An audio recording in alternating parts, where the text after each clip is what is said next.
How's that? Better? Yeah. Back row? Well, this is a great turnout. Thanks everybody for coming out tonight. I'd like to welcome you all to the first fall 2013 edition of the Living Writers Series.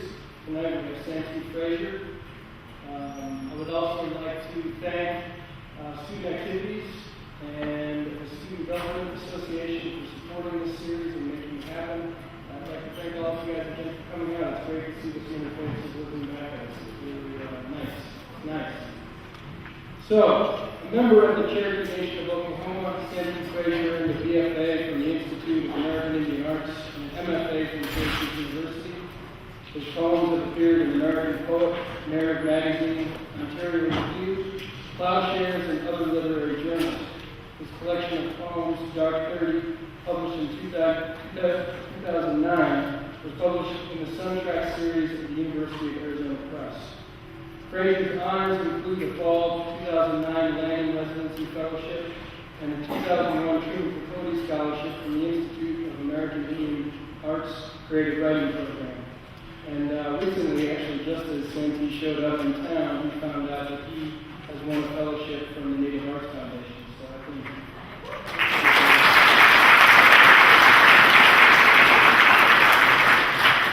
think maybe we're big luck up there. In his first collection of poetry, which we read in my course, Dark 30, Sante Frazier proves he is not only a noteworthy poet of our times, but a cutting-edge storyteller, delicately leading us through the intermingling lives of memorable characters like the backyard mechanic Nick Cheater, a nice-growing carnival worker named Mangle, and the rhyming small-time crook known as Jack Moon. As their stories build and bleed into one another, we can find ourselves feeling uneasy and a little adrift, as if we were wandering the back roads and dry creek beds, the haunts and hoods that these characters call home. So often, people in places such as these are only held up for pity or ridicule, but Frazier goes well beyond those simplistic emotions, showing us complex characters and settings in all of their beauty and dignity. It has been a pleasure, a real pleasure, reading this book and sharing it with my students, and it is also a great pleasure that I welcome Sante Frazier.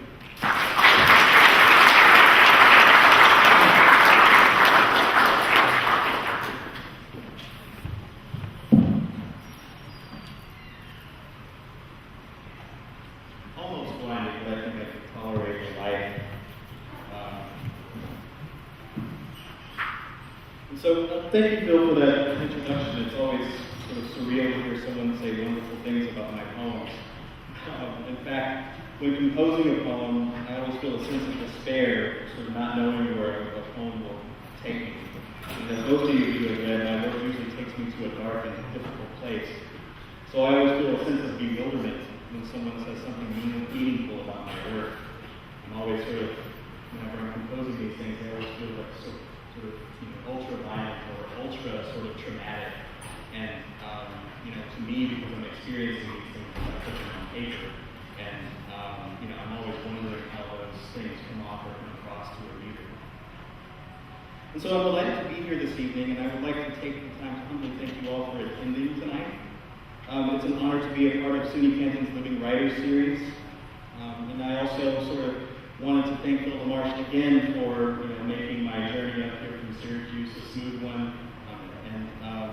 Having me read tonight, I think that it's, to be a poet and to get to share your work with, people, whether it be in some place like New York or whether it be up in North New York, right? It's always a sort of interesting experience to meet different audiences and how they receive your work, things like that.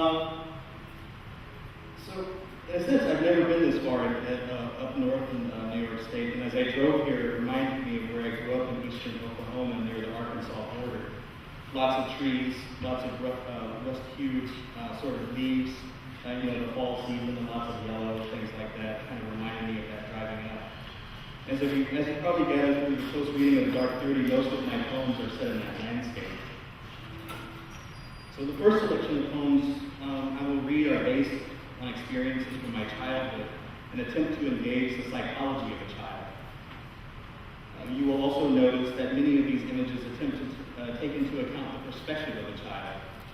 When images come to me, more often than not, they come as if I'm looking through a viewfinder of a camera. And I often obsess over these sort of moments when I see an image. And I often sort of do this whenever I'm trying to create an image, what directors do, right? Whenever it simulates a camera viewfinder. And I'm always sort of interested as to what's in the frame, right? And how I'm able to, delineate that with poetic technique, sound, those types of things. And so a lot of the images that you'll notice in the first part of the book, in the first selection of poems that I read, right, will always be sort of looking up or sort of give you a sense of distance, right, in the poems. Right? And so that's the sort of image profile that I was thinking about when composing the first half of that third. And I also sort of want you to think about the psychology of the speakers in the first half of the book, right? So it's very much a childlike perspective.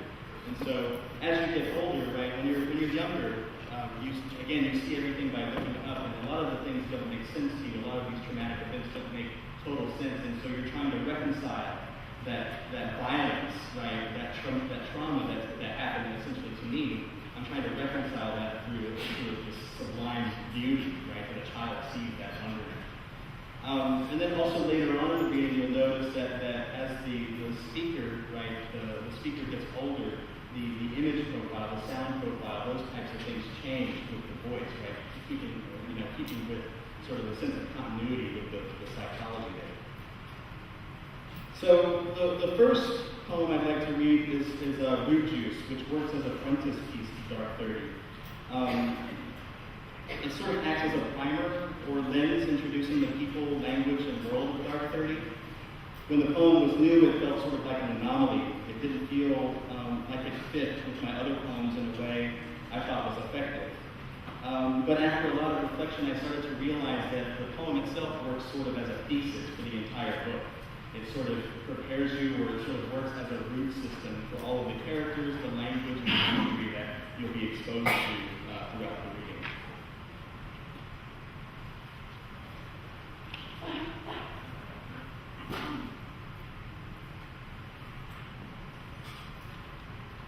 Root Juice. He walks out of the junkyard like an oar, the root juice in his clutches. No wrapper on that 2-liter, the undulating root gathering at the cap. This ancient thing in plastic, plucked from the dirt and given the means to heal. This tincture of the gully bin that calls down gossip, that ends gossip and calls down a flood. No hymn or myth tells how this root grows, a conjure pickled in a brine of spit and corn. He stops, slams the juice on the hood, loosens the cap, and tightens his mouth for a drink.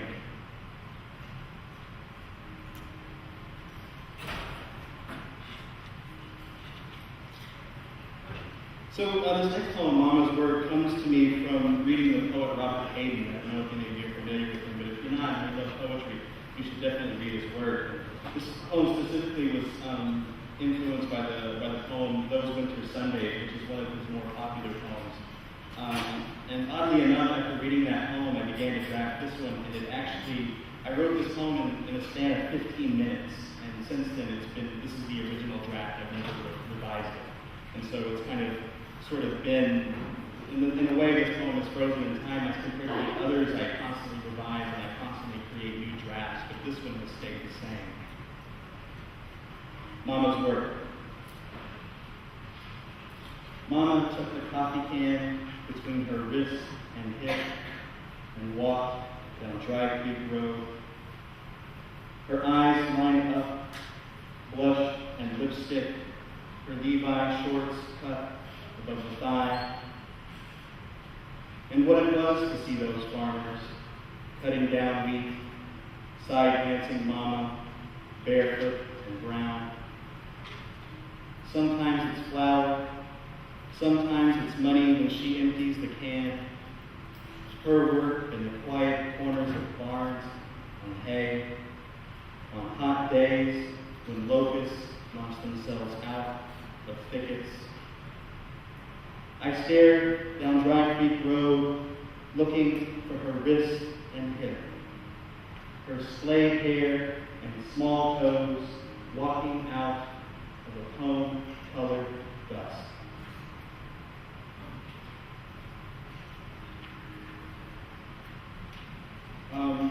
Hunter's Moon is sort of a portrait of my grandfather, who was, during the weekdays, during the work week, was the most loving man you ever meet.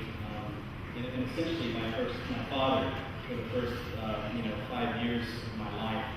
My mother was 14 when she gave birth to me, and so my grandparents were very young. They were about the early 40s, whenever I was born. So essentially my grandmother and my grandfather were my parents. And so during the week, my grandfather worked at this plant nursery where he would grow plants and he would see to the work crew that sort of manicured these certain landscapes, things like that. It was called Green Leaf Nursery. And he was sort of a very giving and generous man. But on the weekend, he would go out and drink, and he would become very violent from Friday to Sunday. And so I was always sort of, as a young child, introduced to this involved with a very loving family. But on the weekends, that sort of changed into something sort of very violent and traumatic. And so this poem, Hunter's Moon, is sort of trying to deal with that violence and deal with that portion of my grandfather that, in a sense, only myself, my aunts, and my mother and my grandmother knew. Other than that, most people, thought, they only saw him during the work week, and that was their perception of him. Hunter's Moon. My legs catching the brush. Mama's hand on the nape of my neck. Beyond her shoulder, the trailer shrinking in the night. We hunkered down by an oak under the hunter's moon. Among the sprawling shadows of branches, we could disappear, she says, stay hidden in these trees. Even this far down the hill, I can see him in the window, reaching back, feeling out the beating, the length of the trailer until it reaches the bedroom. It has been going on for years. My mother, her mother, sisters, whoever was left born into this rage, who did not run into the night as we have. Still, we plan to return. When the dawn sends its icy rays across these hills, or the flitting light of the sheriff stops at our trailer, she lowers me down to the gravel road, and we trudge uphill, the trailer still lit. He must have fallen asleep by now, she says, and turns the knob.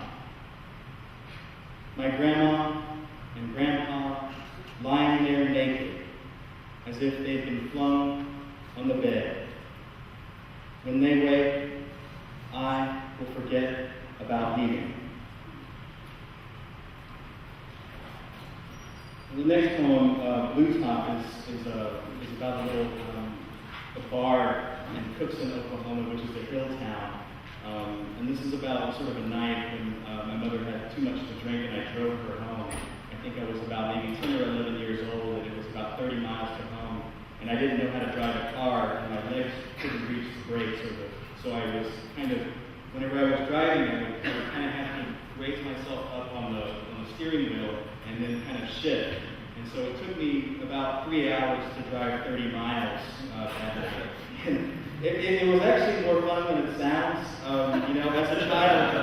As a child getting a chance to drive and no one to tell you what to do for 3 hours, that's kind of, I think for me it was an interesting experience. But when the poem came to me, and as poems often do, I don't really necessarily have a choice as to what the content of the poem is. I just feel more like a conduit of poetic energy, right? The poem chooses me, right? And I use my toolbox, my skill set, right, to shape the poem and what it needs to be. When it came to me, the poem itself, I didn't realize that it was a traumatic event until I started writing about it, which is sort of one of the interesting functions of poetry. In retrospect, right, it was very traumatic, but my childhood sort of awe and wonderment sort of made it into this interesting experience for me. Blues Hop. Her head bangs against the window and dashed when I stopped and turned. My legs too short to work the brakes. Mama's crooked brow, her makeup smearing away, slurs something about good old boy music, a pint of Kentucky Deluxe in her hand. 2 hours, she said, and 3 days later, Tuesday, she is finally wanting to stop. I am getting better at the turns, guiding her cutlass through these hills, 10 miles an hour, gravel roads, the cutlass wrapping the last fumes of gas. Engine stops, the night dimly lit by the moon hung over the treetops, owls calling each other from hilltop to valley bend. The radio fades in and out of static. Tractors revving, cows lowing, and we may never make it back. Home still 5 hills away, daylight coming over the rocky edges of the hills.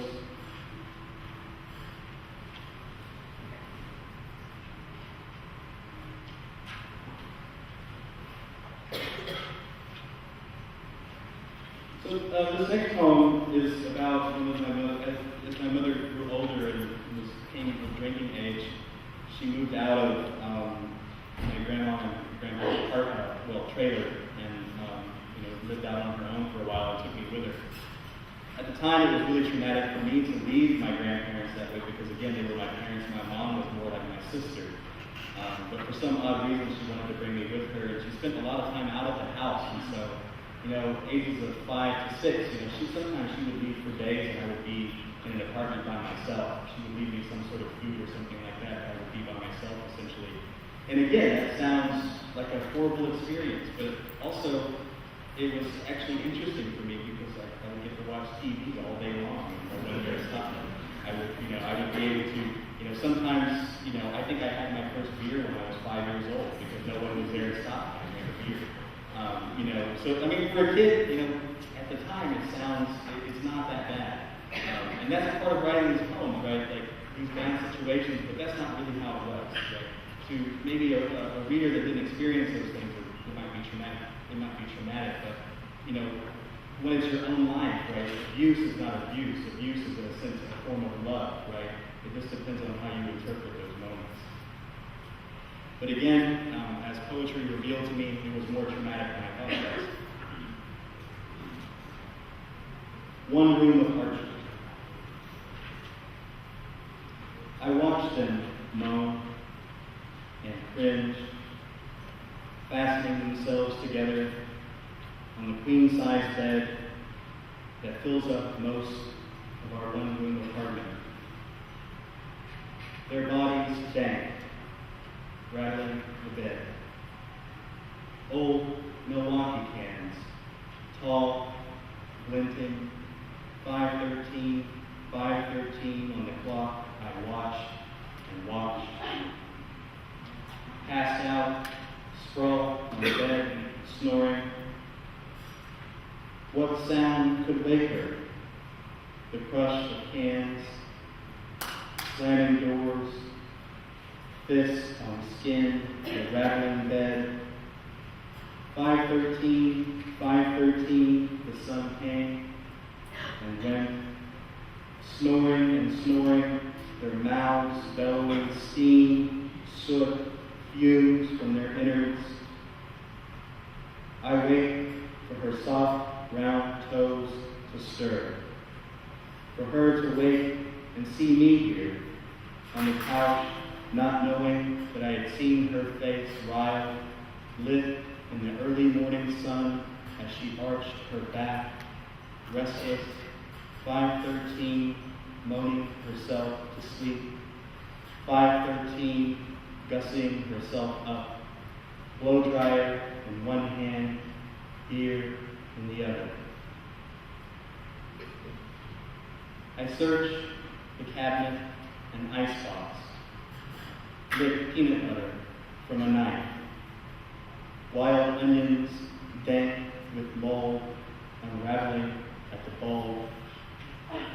I search the cabinet and icebox, A1 and stale saltines, the blackberries dry, shrinking, soft, wrinkled like wet skin. I search the cabinet and icebox, drink pickle juice from a jar, bologna hard at the edges, browning on the kitchen table since yesterday. I search the cabinet and icebox. The curdling milk almost smells drinkable. I always find it funny that I still call a refrigerator an icebox. It was never an icebox when I was young, but that's what my grandfather and grandmother called it. And so still to this day, I tell my children, right, go check the icebox, there's drinks in there. And they're like, well, what's an icebox? But it's kind of one of those things, it's one of those dialect things that stick with you your whole life. Whatever the first, whatever the first thing the word you use to identify or call something, that's the word you use the rest of your life. It's always that thing. The refrigerator will always be the icebox. The carnival is sort of set in Midtown Tahlequah, Oklahoma. It's sort of a small town, kind of like this one, like Canton, and it takes place during this time called Cherokee Holidays, which is a Labor Day festival, right? Where Cherokees from all over the country, they all come back to Tahlequah. We have family reunions, things like that. But there's also a parade. There's a carnival. There's a big art sort of festival going on in the parks, things like that. And so the whole town of Tahlequah is kind of consumed by the Cherokee holidays. And this poem takes place at specifically a carnival right in Midtown. And during the day, my mother, I think, gave me like $10 for tickets to ride all the rides. And she was like, well, I'm going to go to this bar right over here, which was called Tuxie, about a block away. And she's like, I'm going to go to this bar. She's like, I'll come back. Don't come to the bar and get me. I'm going to come back.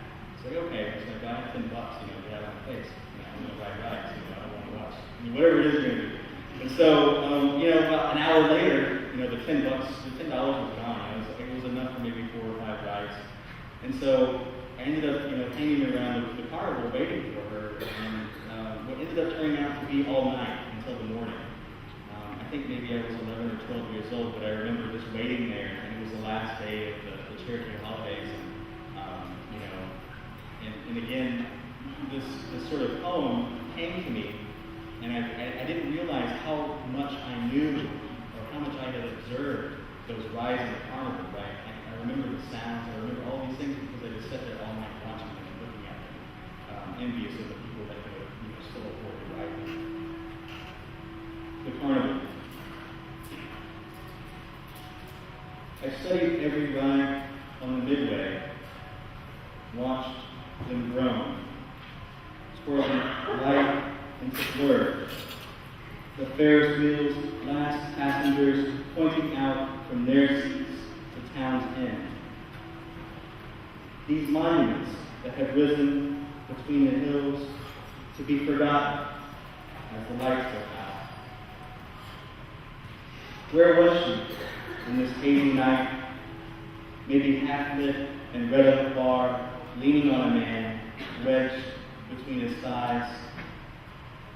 I wonder what it is to dream of autumn, balled up on a park bench, the tilt-a-whirl in my gaze, wanting a passing car to take me to her.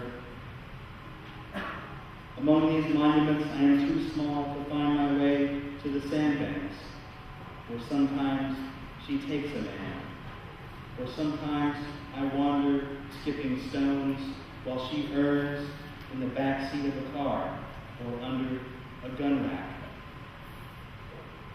It's hours like these you learn the path of a ditch, a quiet only the huffers know.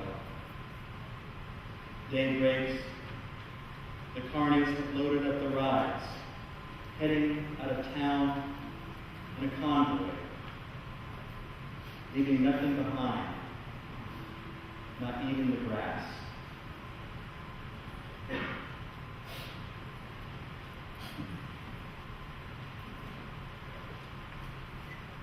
And so, what we're going to do here, I'm going to go ahead and go into the second half of the book. And from here, you'll notice that image and voice shift, right? It's sort of, the images go to a sort of more urban sensibility. Through my teenage years, I grew up in Oklahoma City, and I spent a lot of time riding the bus, spent a lot of time wandering neighborhoods, things like that. Anything I could do to stay out of the house, anything I could do to stay away from home. Once I was of age, I really didn't have anyone to tell me to come home or go to school or any of those things, and so again, I just wanted to spend a lot of time away from home, not because I was scared of the place, but because I felt more like myself. I felt more free, sitting on the bus and observing people, or walking down the street and listening to the lives of other families and what was going on in their house. And so a lot of these poems in the second half of Dark 30 come from those experiences, come from that sort of wandering around the city.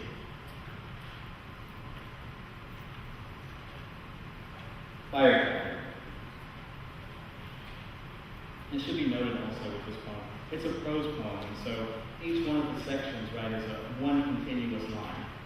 The other poems have a lot of line breaks, right, a lot of sound, a lot of meter, but with the beginning of the second section, right, the prose poems kind of, or that sense of line change also, right, the craft, the technique, right, for me it's a total shift, although you might recognize some continuity in the use of color and things like that.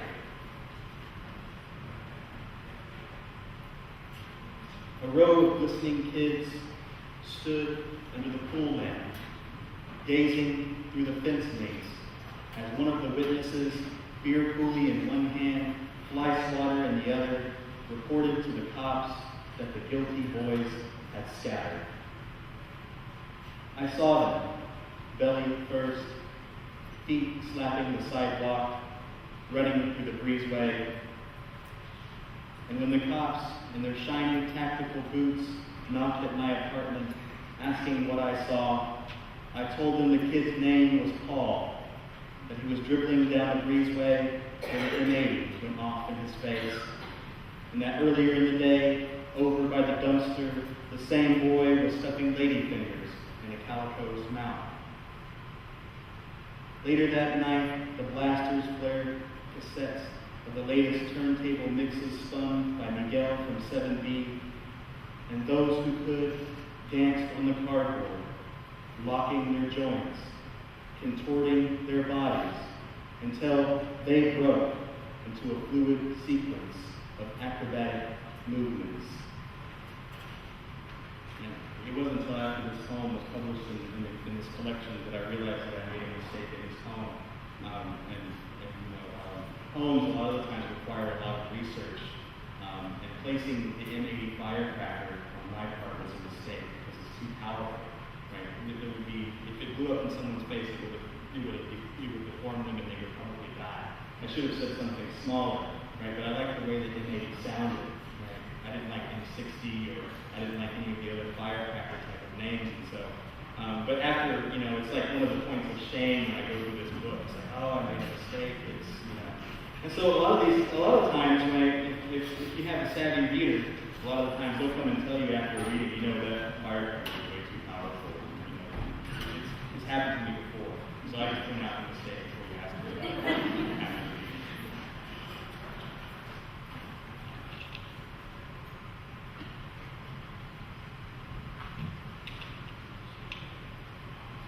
So the next poem, Coin Laundry, is sort of about routine.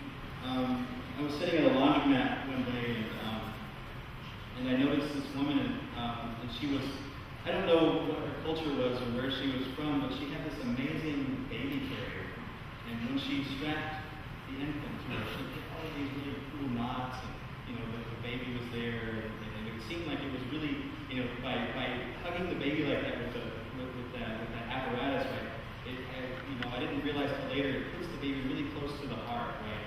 And it simulates the womb in some ways. And sort of that old sort of technology to me was, at that time I didn't realize it was technology. I just noticed it for its beauty, but there was really a lot of sort of old sort of culture intertwined with that, with just that one little apparatus.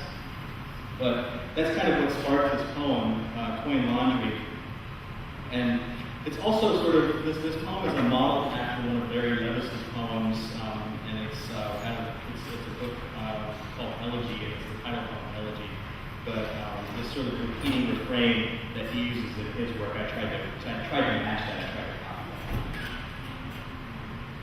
Coin laundry, machine humming, baskets on hips underneath chairs and tables. The infant, boy or girl, head on its mother's chest, cradled by the nape. The mother ties knots on each shoulder, strapping the infant to her, in a carrier too rough-hewn and tattered to have been store-bought. On the edge of sleep, gnawing at its knuckle, the infant must be teething, crying in the early morning hours when the darkness is thinning, the sky dim as shade. She puts a slice of orange to its mouth. The infant refuses and looks to her other shoulder. Its thin hair, light brown, undulating through and around its mother's long, wood-bound fingers, until that last coo, the coo of sleep, the light push of the infant's chest. Spinning washers, whir of dryers, soda machine humming, baskets on hips underneath chairs and tables.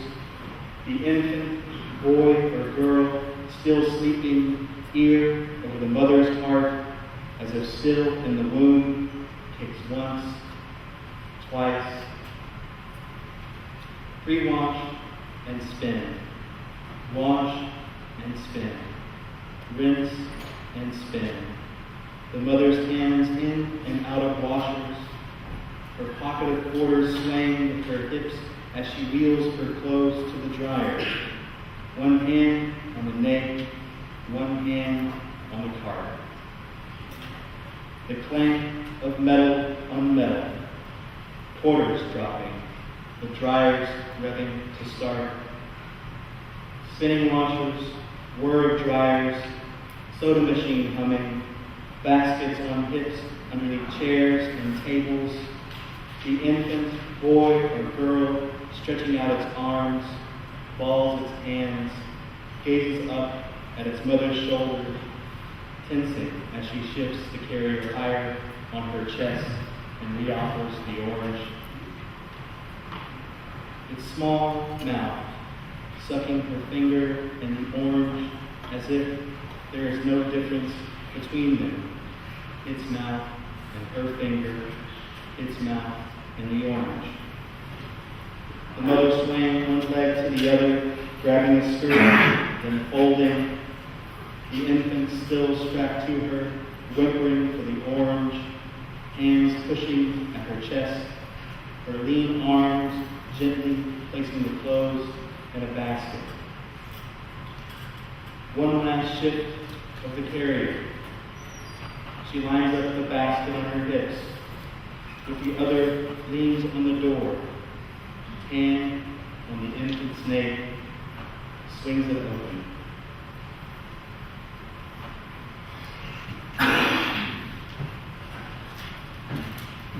So I'm going to move on to the final section of Dark 30, which is there's a poem about called Solitude, and it's a poem about Billie Holiday. And in a lot of ways, Billie Holiday's life tries tragic as it was, it reminds me a lot of my mother's own life. Just sort of this idea of her being this kind of lounge singer, also this sort of doing all these singing in brothels, things like that. In some ways, my mother didn't work in a brothel or anything like that, but it kind of, just her stories, her songs, things like that, always reminded me of her. And so this poem is sort of a tribute, in some ways trying to resolve or reconcile my history with my mother in a way, and trying to find a sense of beauty through not only music, but through my experiences with her. Solitude. Oh, and I referenced Larry Levis and Rita Dove in this poem, two of my favorite poets, but they also have poems about Billie Holiday as well. Larry Levis is probably one of my favorites, and his is certainly better than mine. But it's called My Story, My Life in the Late Style of Fire, it's called. Solitude. The woman in the Levis poem, that gardenia, that voice whose face had been written about by another poet, ruin she called it, that face, that voice sung with slight hum, a reverie she would have performed in the smokiest spotlight. A woman who could sound weeping into words. Solitude she called spring, bloom, early evening daydream, a lover gone, the permanence of her memory until her lover returned. An affair she sang a story to, her voice raspy, wet with whiskey. There are photos, her lips, her teeth, muted, photos of her clenching into a microphone, one eye shut, the other a glazed twinkle. It must have been a man-suit jacket she draped over her shoulder, leaving one arm bare, softly lit, in what looks to be a photo taken in a booth the lovers could have ambled into on a spring or autumn night. No, I got it wrong. She sang for the tips and might have tucked her folded money somewhere in that shoulderless lounge number she always seemed to be wearing. And she didn't sing of an affair or a man, but of a brothel where affairs are acted out with whispers and promises before and after sex, and sometimes by appointment. Ruin, no other word for it, no other face, no song she sang to make it so. For it wasn't a song, it was a moan, a brothel noise, a pitiless echo of the ruin. That echo, that fruit. She must have known years later dying in a hospital was the same as dying in a brothel. The same lynching, the same row. So I'm going to close with three new poems that aren't in the collection, but they kind of resemble Dark 30 in some ways. I'm still working past that type of content and working past my own experiences in my own poetic pursuits, and that has proven to be very difficult. I always want to go to the autobiography because I feel that I still have stories to tell, narratives to construct. The first one is a sound poem, and it functions in a lot of the ways that Root Juice does, right? It sort of, rather than trying to make an overall sort of, sense, I'm trying to more or less make sounds, make a sort of sharp type of music. And a lot of the times you'll notice that with sharper sounds come these dramatic words, these short monosyllabic are really good for poetry, really good for sonnets, meter, and rhyme.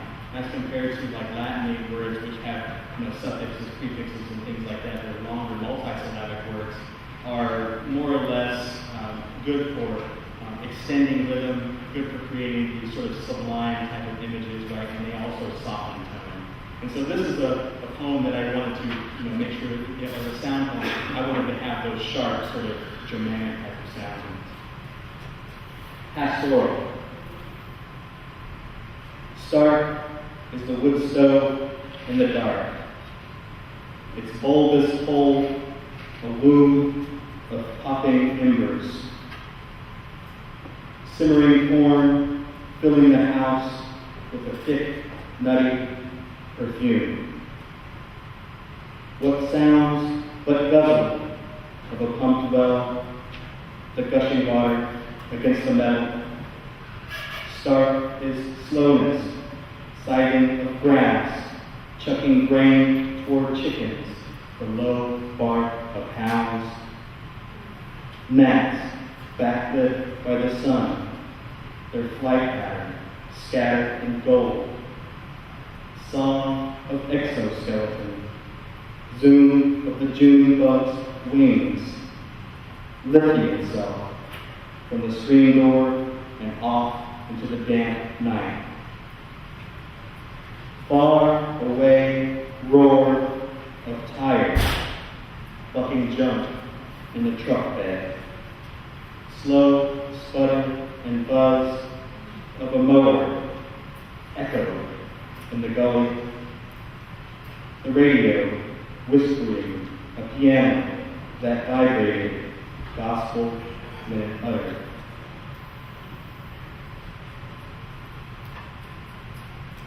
Next poem, Ritual of Sunrise. Another thing that if you read Dark 30, I didn't read any of those poems from there, but I write about winos fairly often. There were a lot of, I had a lot of wino uncles that would, that would spend days out, days at a time, drinking and things like that. And they were one thing that I didn't know, but later on I found out is that they were Vietnam veterans. And when they came home, they were unable to adjust to normal life. They were drafted, that kind of thing. So when they came home, they didn't really see a purpose in holding a full-time job, or they didn't see a purpose in trying to live a normal life and starting a family. And so that kind of character I've become sort of infatuated with. And through Mangled Creek Bed and through the poem Listo, I wrote about those things and I wrote about those experiences. And I'm still writing about them, and that's what Ritual of Sunrise kind of is. Sort of also kind of resolving their native identities. Thinking about, I often think about what we would have been if we were still allowed to practice our cultures in some ways. And I think we still do practice our cultures, but they come out in sort of these modern sort of interpretations of what our cultures are, native culture anyway. Ritual of Sunrise. Out on the shine off the street, there is the reflection of the coming bustle of dawn, of plastic and bolted steel, neon and industry caught in the asphalt. And as the grass sweats, the groan of machinery echoing off masonry, the dust settles, sowing itself in the fat of trees, shining the faces of men in the ditch under hard hats, shoveling dirt, whose language rolls the tongue of digging. The clank and song are ancient, a music hidden away in the busting soil and rock. This almost ritual of sunrise, of shovel, and the gearing mechanisms of progress reminds me of the time I saw a man finger painting a wall and unlaced high tops, smearing gold into brick. His face shined like gunmetal, and when I saw him suck the gold from the paper bag, I knew his ritual had something to do with time travel, with grit. Before mineral, polygon, the invention of wheel, story of flat, fire of clay. And now making my way through the city whose streets are named by numbers and minerals, the sunlight breaking the haze of dust and exhaust, I realize the oldest thing in this city is drought. One tidbit I should have mentioned is that poem was set in Albuquerque, New Mexico, at the bus stop. So the final poem is sort of me kind of dealing with myself as a father and not knowing how to be a parent. As many of us don't, I don't have like parent models to look up to, so it was really a mysterious sort of experience for me growing. It's like, well, how do I don't know how to show love to the child because it was never shown to me. And so I've always tried to reconcile how to be a parent in some ways. And so obviously the models on television don't do me any good. And so it's sort of a mysterious thing, as it is for all fathers. But just given the nature of the poems in this reading, I think that kind of suggesting that I know anything about parenting, I think that would be disingenuous. So, Sun Perch is specifically about the birth of my son, and it's dedicated to him. Sun Perch, for Terrace. It is late, but outside the night is glowing with snow and street light. Quiet, but for the occasional growl and skid of the plows. Winter, Syracuse, where the fainting snow fusses and scatters until it collapses roofs and power lines. And now, sitting in that gauzy light, nothing but the sounds of sleep, my son's cub-like snore.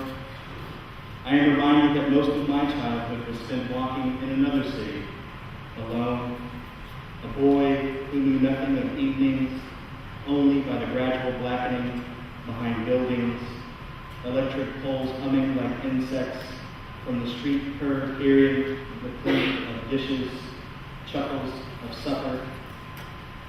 I remember a fish staring blankly at me from the center of a round plate rimmed with almond-eyed bluebirds, wings extended, mid-flat, the fish perhaps lightly steamed, then wok fried, charred along the belly, fins crisp, mouth open from its last breath, fossilized in a reduction of fish sauce and honey.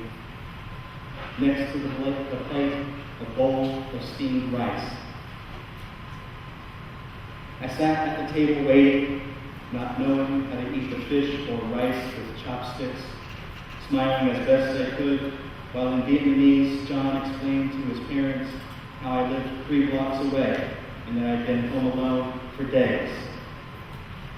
His father looked at me as he left the kitchen, wearing the shirt of a machinist, Paul stitched above the right pocket.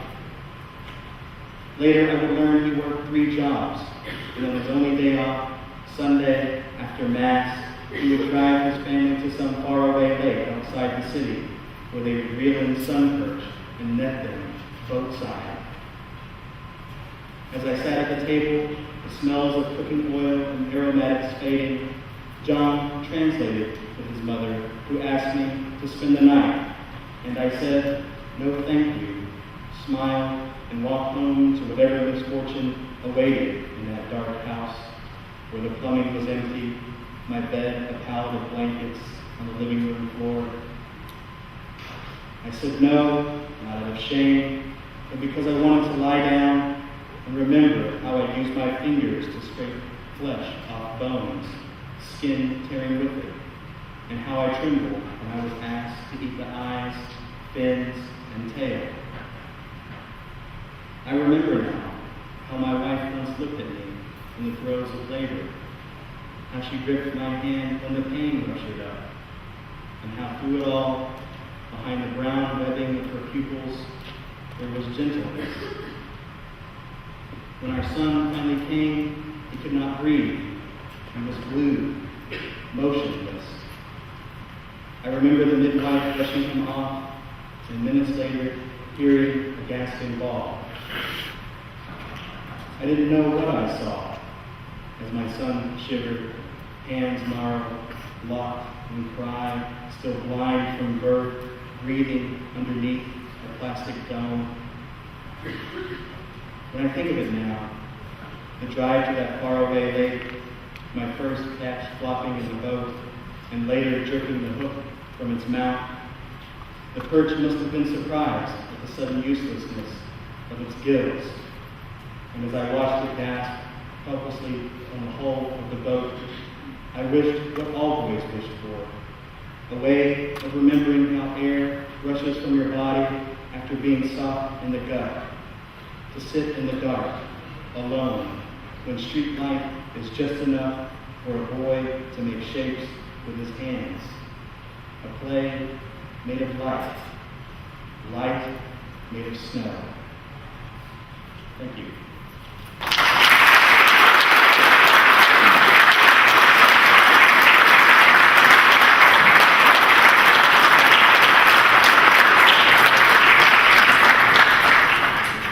So I guess we're doing questions if they have questions, or the audience have questions, I'm happy to answer.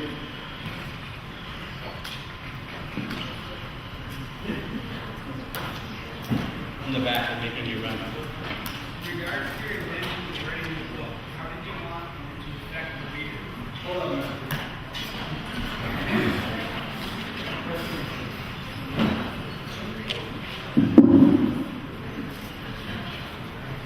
In regards to the intentions of writing this book, how did you want it to affect the reader? I wanted the reader to experience what I experienced writing it, which is resolving the resolve of violence and beauty in a sense. And how do we resolve those things? And I think each poem, in some ways, kind of tries to answer that, or tries to resolve that. But so the balancing of beauty and violence, that's sort of the nature of the book. I'm Mills. We're writing about. Oh, okay, there you are. You're writing about character, Michael, and I just wanted to know what kind of relationship you have with him, and how close it is to him. Just tell me more about that character. Yeah, Mango was a complete invention. Most of the other characters and stories come from autobiographical experience. With Mango, oddly enough, it started as a sound. I would say mangled like a tin can in a dish, mangled like this and like that. And then eventually what I realized is that mangled was essentially a character. And I started writing, so the whole thing started from those sounds. And so you'll notice those sound devices when I use them throughout those prose pieces in the book. Mangled, there's a couple here, but mangled wonders how light may shine. Those types of things. Like I was able to pull off a different sound profile through his character that I wasn't able to do in other parts of the book. And so you get those sort of harsher sounds, you get those sort of musical moments that the other poems just can't achieve. And so as a character, I'm still writing about him, honestly. I think there are 11 of the poems in here, serial poems. There are about 30 altogether, I think, and some of them aren't in this book, but I'm still writing about him in some ways. But the idea also sort of came from this poet, Zbigniew Herbert, who writes about Mr. Kobito, and he has these series of poems about this character that pops in and out of his books, and sort of it's a character that he sort of maintained throughout his poetic career, and a lot of that comes from him as well. Polish poet.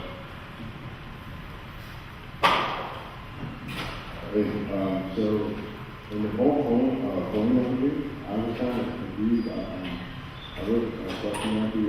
In the whole poem, I felt as though there was a sense of longing to a mother.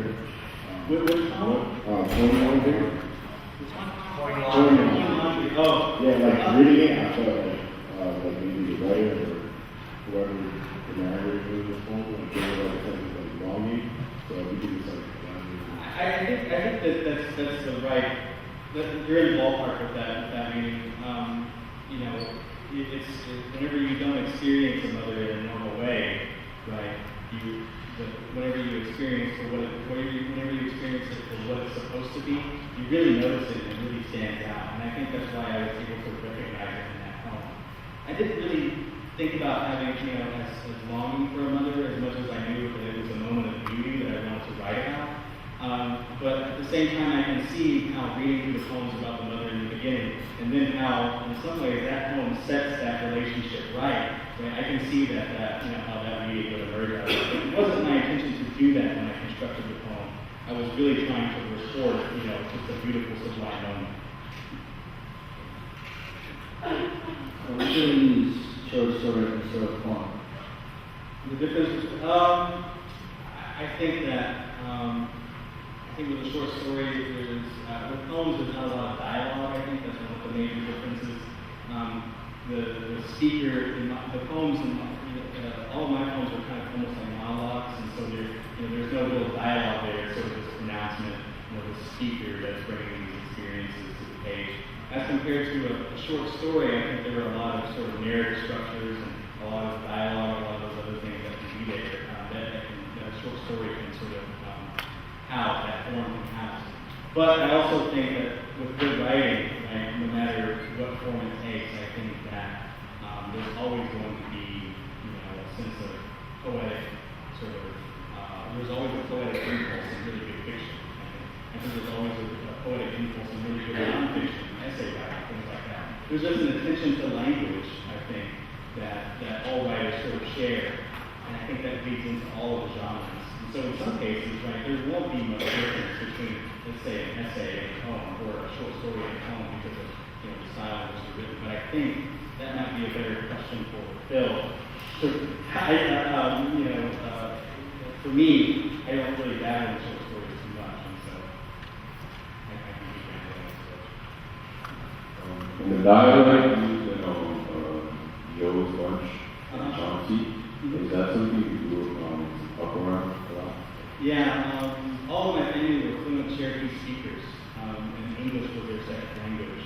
And they all spoke English, obviously, but there would be moments where they would use certain sounds from Cherokee to connect English words together. And so you get a lot of those sort of really small sort of sound beats in between the words.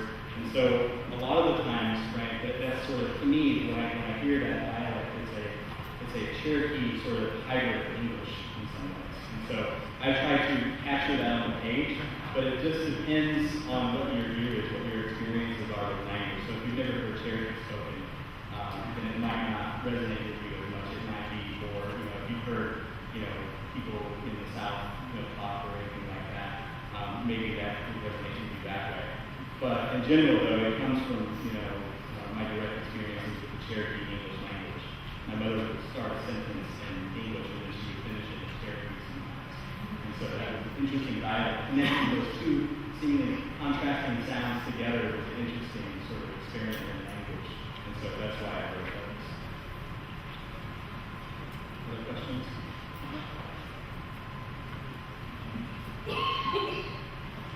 So you were saying that you felt like you were over and stuff, like watching other families and stuff.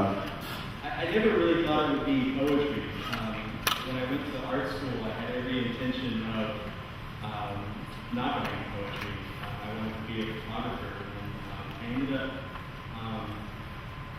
going to a couple of poetry classes as electives, and I started recording. I would take a lot of pictures of people. I really liked doing candid shots, walking around doing candid shots of people. So I started writing poems about the photos that I was taking, and my poetry teacher said, "Oh, these are really good. How did you come up with these things?" And I said, "Well, I take photos, and I like watching people and things like that." And so, eventually, after I started realizing that that poetry was something that I was kind of good at, I resisted it for a long time, for 8 years, and then I realized I was good at it. It just kind of fell into place after that. Now here I am, 10 years later, 12 years later. But observing other people when I was young, I don't know if it ever, was a part of. I never thought that far into my life. If I would say that, at 18 or 17, and imagine myself at 35 now, I don't think that I would have thought I would be alive. And so I didn't think that I never looked that far into the future. And so, in some ways, that roaming, right, and that freedom, I think, it allows me to navigate life in a different way, I think. And I think it's still kind of, I still live that way in some ways, right? I still like to be alone, even though I have kids and things like that. I still like to be alone. I still like to observe. I still like to be in these sort of moments where I think that people are doing something beautiful, right? That those practices are still there. But I would say that doing that and noticing that contrasting difference between my life and others, it's not something that I ever wanted to aspire to. It's just something that I found to be good.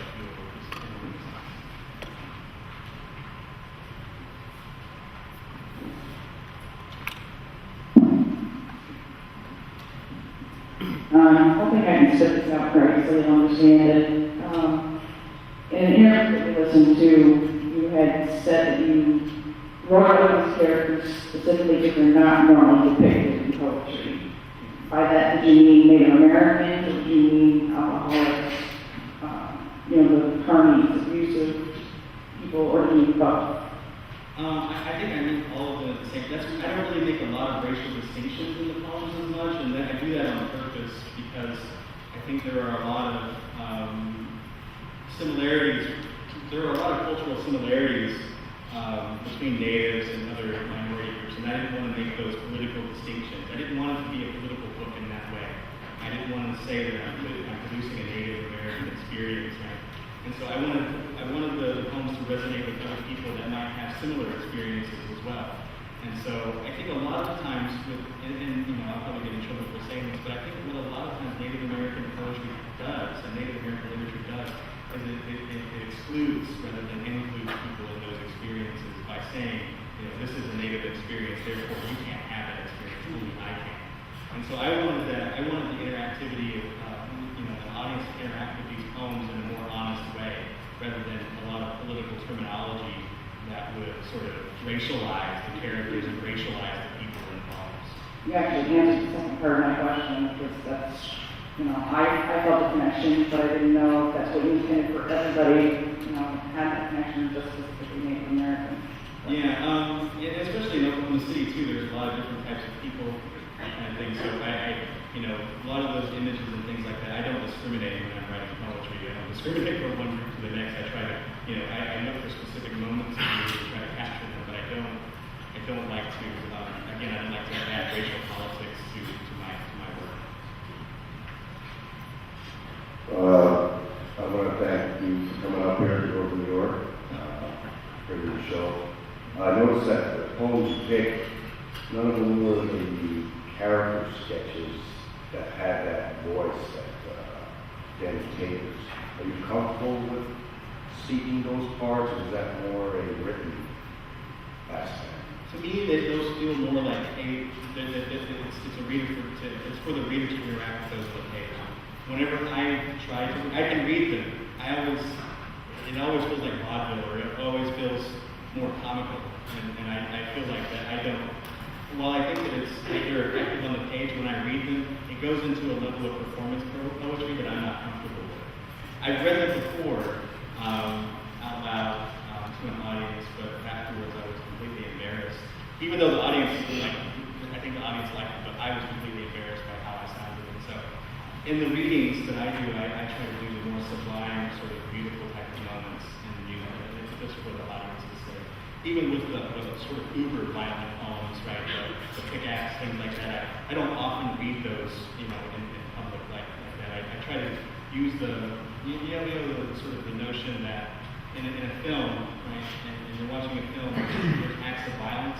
The most traumatic acts of violence are the ones they don't show you, the ones that you have to imagine when they cut away from the scene. And so a lot of the ones that I read tonight, they do that same type of action. They cut away from that violence in a sense. And so there's a lot of the poems in the book. Some of them are just meant to be on the page, between the reader and the poem. And so those dialogues are in that way. So I won't ask you the second one.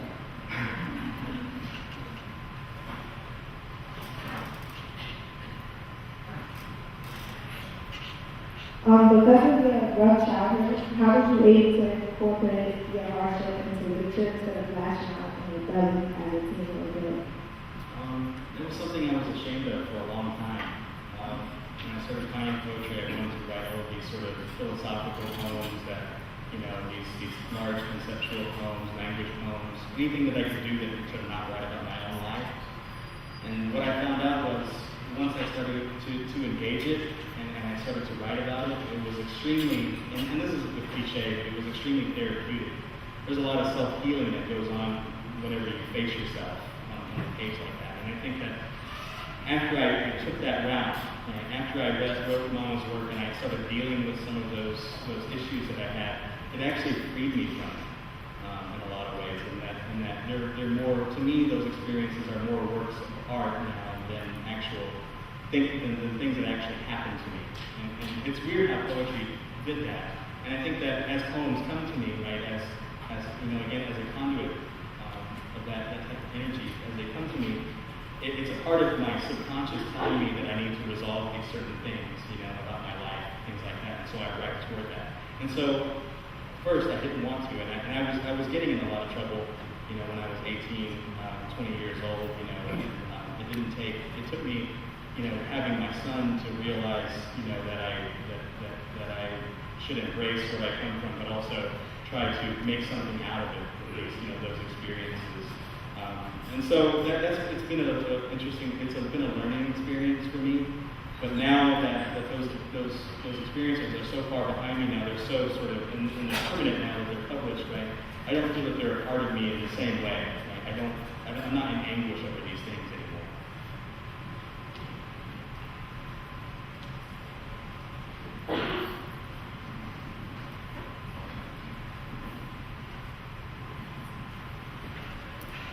So, right in the middle of Jack Move, there is a random poem called Randolph on Fire.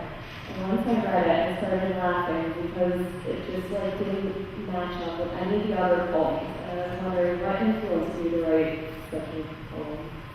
Randolph was my uncle who's passed on now. He was an interesting character. He never was able to make a normal life for himself, and he lived at my aunt's house. And he would mow her lawn and learn his keep that way. And he had this weird, paralyzed, it was partially paralyzed arm from it's funny how you say that poem is funny because it's meant to be funny, but most people don't get that. But he had this paralyzed arm, and he wouldn't use his left hand, so he would literally, if he had to grab a ball, he would grab it like this. He was just this funny, strange character, but he had this habit of catching on fire. And he would always blame his hand. He would always blame his arm. And so there was one day he was trying to pour gas in the fire, and he was like this, and the gas can was too big, and he was pouring the gas all around himself. And he lit a cigarette, and he caught on fire. And so that was kind of that was his thing. I don't know. I mean, he could have used his left hand and then used the other one, but for some reason he didn't want to give up the right. So, and in some ways that poem is supposed to match up with the Listo poem, and then also the Sour Man poem, sort of dealing with that type of character. It's sort of like Nagel, but again, he's sort of like one of those weird uncles I think everyone has. Maybe not everyone, but a lot of people have. Thank you. Yeah, sure.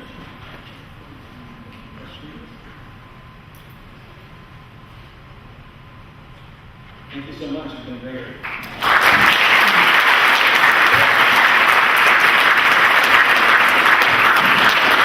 Thanks so much for coming out.